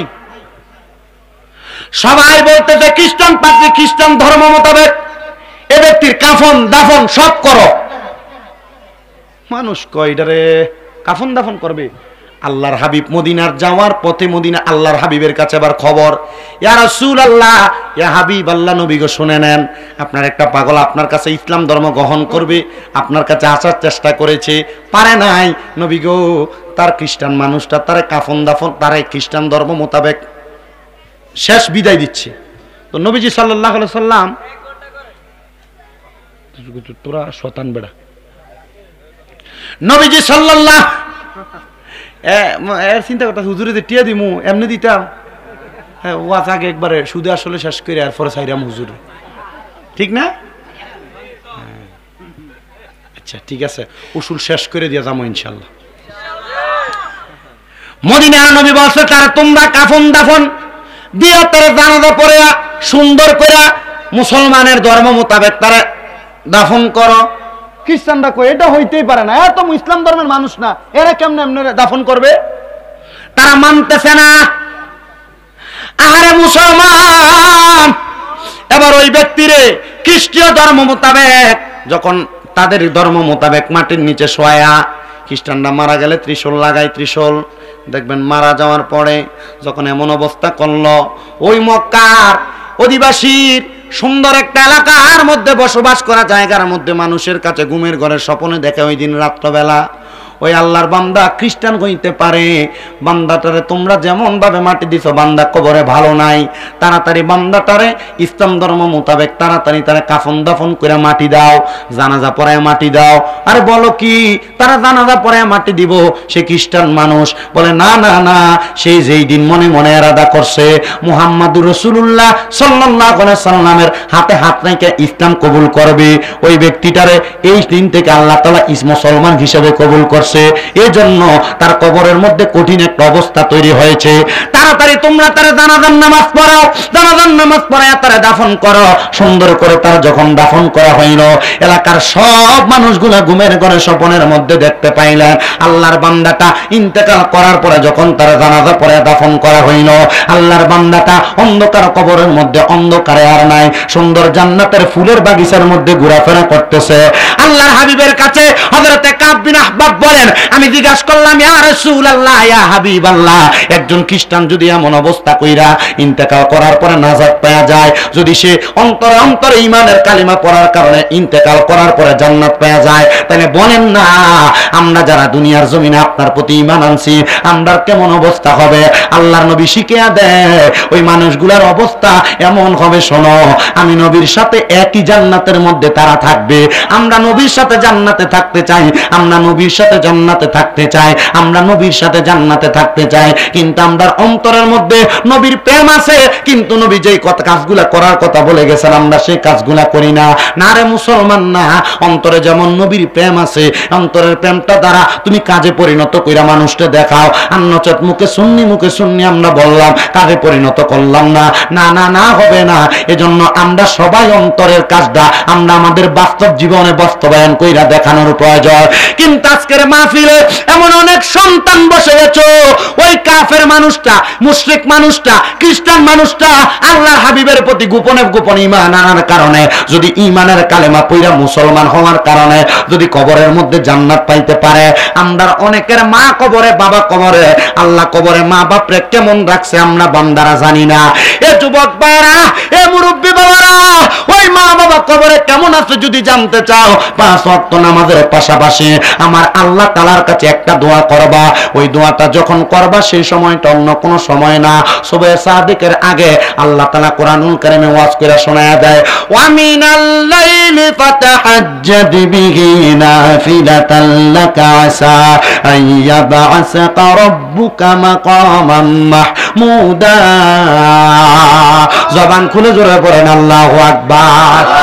আল্লাহ তাআলা ঘোষণা করেছে, এ বান্দার দলেরা শুনো শুনো, আমি আমার হাবিবের প্রতি আয়াত নাযিল করলাম। নবীকে আল্লাহ বলতেছেন, আপনি রাতের কিছু অংশে তাহাজ্জুদের নামাজ আদায় করেন, অতি সত্বর আপনাকে তাহাজ্জুদ অসম্মানিত করা হবে এবং মাকামে মাহমুদ দেওয়া হবে।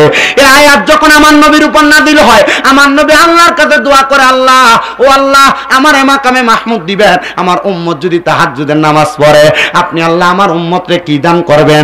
আল্লাহ তাআলা হাদিসে কুদসির মাধ্যমে জানিয়ে দেয়, নবীর উম্মত তাহাজ্জুদের নামাজ পড়ে আল্লাহর কাছে যা চাইবে দিব তা দিব।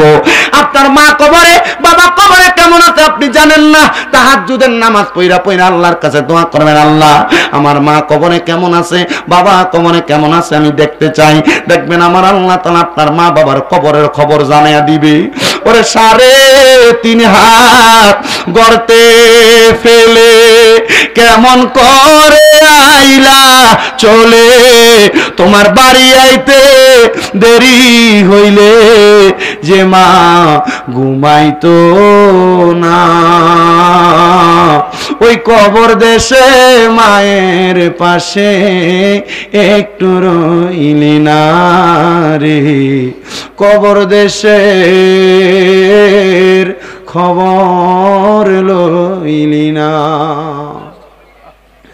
কেমন আছেন মা জননী, কেমন আছেন বাবা মনি, একবারও তো ফিরা চাইলি না। কেমন আছেন মা জননী, কেমন আছেন বাবা মনি, একবারও তো ফিরা চাইলি না। হে যুবক, হে মুরব্বী বাবা, ওই মারে মাটি দিয়ে আজকে কারা জানি মাহফিলের মধ্যে বসছ, বাবারে মাটি দিয়া কারা জানি মাহফিলের মধ্যে বসছ। আজকে দোয়াগন্ডা এলাকার কত মা বোনেরা পর্দার অন্তরালে কান্তাছে, তাদের মা কবরে, তাদের বাবা কবরে। একটু পরে আখিরি মুনাজাত হবে, তোমরা মা বাবার জন্য দোয়া করা হবে, তোমরা আম্মা আব্বার জন্য কাজ করে দোয়া করা হবে। এ সন্তান বড় কষ্ট করে তোমার মা বাবা তোমার লালন পালন করছে, আখিরি মুনাজাতের মধ্যে শুধু দোয়া করবা, আল্লাহ আমার মারে মাফ করে দেন, বাবারে মাফ করে দেন। আল্লাহ রাব্বুল আলামিনের প্যারা হাবিব কয় চোখের পানি মাটিতে পড়ার আগে দোয়াটা কবুল হয়ে যায়। কিন্তু আজকে অনেক সন্তান আছেন মা বাবার মনের মধ্যে কষ্ট দিয়া, মা বাপরে ভাত না দিয়া, বাইয়ে বাইয়ে ঝগড়া কইরা মা বাপরে জুদা কইরা দিয়া, আলাদা কইরা দিয়া, মা বাপরে ধমক দিয়া কথা বলে আজকের মাহফিলে বসছেন। এ সন্তান দে তোর পাওগুলো আমার সামনে দে, আমি শামিম দাদা দিব্যা লাগে তোর পাও পরিষ্কার কইরা দিমু। তবুও ওয়াদা কর এখান থেকে বাড়িতে যা মার পায়ে ধরে মাপ চাইবি, বাবার পায়ে ধরে মাপ চাইবি। কারণ এমন মা বাবার মনে কষ্ট দিয়া আমি শামিম দাদা না, পুরা চাঁদপুরের বড় আলেম দিয়া যদি ওয়াজ করাইয়া, বাংলাদেশের বড় আলেম দিয়া ওয়াজ করাইবে, ওয়াজ শুনবা, কোনো লাভ হবে না, কোনো লাভ হবে না, কোনো লাভ হবে না। ওয়াদা করো এখান থেকে বাড়িতে যাইয়া ওই মা বাবার পায়ে ধরে মাপ চাইবা। অনেকে চিন্তা করে হুজুর মা বাবার পায়ে ধরা তো অনেকে শিরিক কয়, না না না, আরে শিরিক না রে, শিরিক না। যদি মাঝে মাঝে সুযোগ পাও আম্মা আব্বার পায়ের মধ্যে চুমা দিবা, আম্মা আব্বার কদমে চুমা দিবা। কেন জানো? আম্মা আব্বার কদমের মধ্যে চুমা দিলে আল্লাহর জান্নাতের চৌকাটের মধ্যে চুমা দেওয়ার স্বাদ পাওয়া যায়। এজন্য সবার কাছে আবদার, আম্মা আব্বার কদমের মধ্যে চুমা দিবা, আম্মা আব্বার পায়ে ধরে মাপ চাইবা।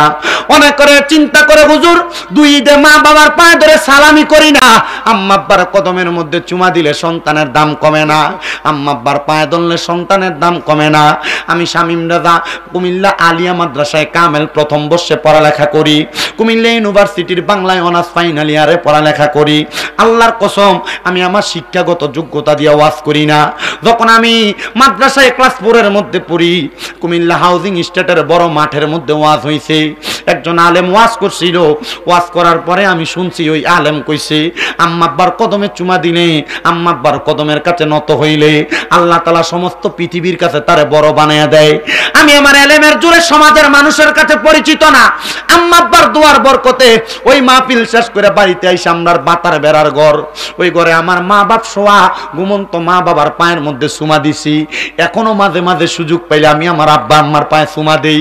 আমি যেই দিন আমার বাপের পায়ে প্রথম চুমা দিছি, গোসল করে গোসলখানা থেকে বাইর হইছি, আমি আমার বাপের পায়ে যখন হাঁটুটা গিরা চুমা দিই, আমার বাপে কই দেখ ফুত কি করে। ও সন্তান, সন্তান রে, আব্বা আম্মার কদমের মধ্যে চুমা দিলে তোমার দাম কমবে না, আল্লাহ তাআলা তোমার দাম বাড়াইয়া দিবে, তোমার সম্মান বাড়াইয়া দিবে। আল্লাহর দোহাই লাগে আজকের মাহফিল কবুল হবে কি হবে না এটার গ্যারান্টি কেউ দিতে পারবে না, এটার গ্যারান্টি কেউ দিতে পারবে না। তবে আমি শামিম রাজা একটা গ্যারান্টি দিয়া যাই, যদি দেখো আগামী কালকে আমাকে এই দোয়া গুন্ডার মুরব্বীরা দোকানে বৈশা কয়, হ্যাঁ শামীম দাদা একটা পোলাস ছিল ওয়াজ করার জন্য, তার ওয়াজ শুই না আমার ফুতে বাড়িতে যাই আমি আব্বার পায়ে ধরে মাপ চাইছি। মা বোন একজন আর একজনরে বলে, হ্যাঁ শামীম দাদার ওয়াজ শুই না আমার ফুতে বাড়িতে আমার পায়ে ধরে মাপ চাইছি। ও বাবা, অনেকে মনে করতেছেন হুজুর আম্মা আব্বার পায়ে ধরে মাপ চামু কেন, আমি তো কোনো অন্যায় করছি না। আরে অন্যায় করো আর না করো, আম্মা আব্বার পাটার মধ্যে ধরে ফালাইবা। আম্মা আব্বার পায়ের মধ্যে ধরলে আল্লাহ তাআলা তোমার সম্মান দুনিয়া আখিরাতের মধ্যে বাড়াইয়া দিব। অনেকে চিন্তা করে চোখের পানি ফালায়া ফালায়া কান্দে, হুজুর যাদের বাড়িতে আব্বা আছে তারা বাড়িতে যে আব্বার পায়ের মধ্যে ধরে মাপ চাইবো। আমার তো আব্বা নাই, আমি কার পায়ে ধরে মাপ চাইবো? হুজুর যাদের বাড়িতে মা আছে তারা বাড়িতে যে আমার পায়ে ধরে মাপ চাইবো। আমার তো মা নাই, আমি কার পায়ে ধরে মাপ চাইবো? সন্তান রে,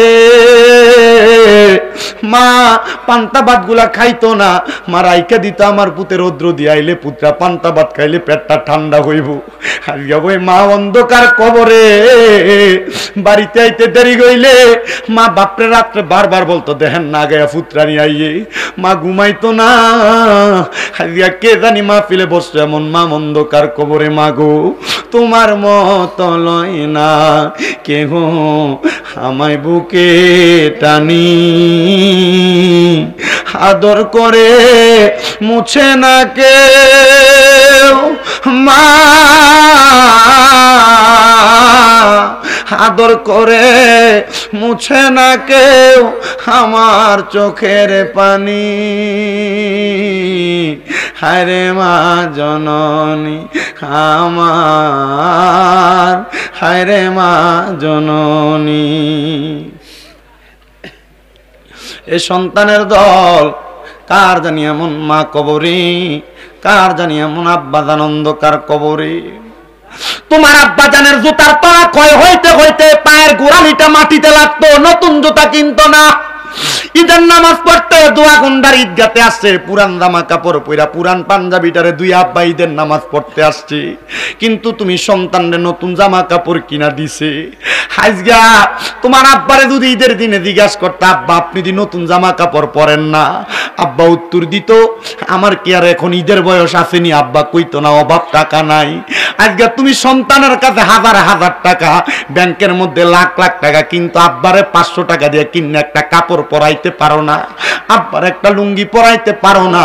সন্তান একটাবার চিন্তা করে দেখো, তোমার মার কাপড়টা ছিঁড়া ছিল, ওই কাপড়টা সুই সুতা দিয়ে ছিলে ছিলে আম্মা যেন উল্টে পাল্টে পড়ছে, কিন্তু তুমি স্কুল কলেজ যাওয়ার সময় মা তোমারে 5-10 টাকা হাতে দিছে। কিরে তোমার কাছে তো টাকার অভাব নাই, কিন্তু তুমি 500-1000 টাকা দিয়ে কিনা তোমার মার একটা কাপড় পরাইতে পারো না। আরে পরাইবা কেমনে? তোমার মা দুঃখিনী অন্ধকার কবরে। সন্তান একবার চিন্তা করে দেখো, মা বাপ যদি বাচ্চা থাকতো, ওই মা বাপরে অন্ধকার কবরে যাওয়ার আগে যদি মাসে 1000 টাকার করে ফল কিনা দিতা, আম্মা আব্বার পেছনে 12 মাসে 12,000 টাকার ফল খাওয়াইতা। মা বাপ যদি অসুস্থ থাকতো, ওই মা বাপরে যদি তুমি মাসে 1000 টাকার ওষুধ বড়ি কিনা দিতা, তাহলে তোমার 12 মাসে 12,000 টাকা ওষুধ খরচ লাগতো। তোমার মা তোমার বাবা তোমার লাখ লাখ টাকার বাড়ির জায়গা দিয়ে গেছে, ক্ষেত পাথরে জায়গা দিয়ে গেছে। যদি তুমি মাসে যে বাড়িতে থাকো 5,000 টাকা করে ভাড়া দিতা, 12 মাসে 60,000 টাকা ভাড়া লাগতো। এই সন্তান মা বাপ কবরে কেমন আছে তুমি তো জানো না। আল্লাহ যেন মা বাবার কবরে জান্নাতি খাবারের ব্যবস্থা করে দেয়, আল্লাহ যেন মা বাপরে কবরে জান্নাতি নিয়ামতের ব্যবস্থা করে দেয়। একটা সন্তান শুধু হাতটা বাড়াইবা, হুজুর আমি আমার মা বাবার জন্য কাজ করে দোয়া চাই, আমি আমার আব্বা আম্মার জন্য কাজ করে দোয়া চাই। আগামী বছর এই মাহফিলটার মধ্যে আমার মা বাবার নামের উপরে আমি আল্লাহর হস্তে 10,000 টাকা দান করব।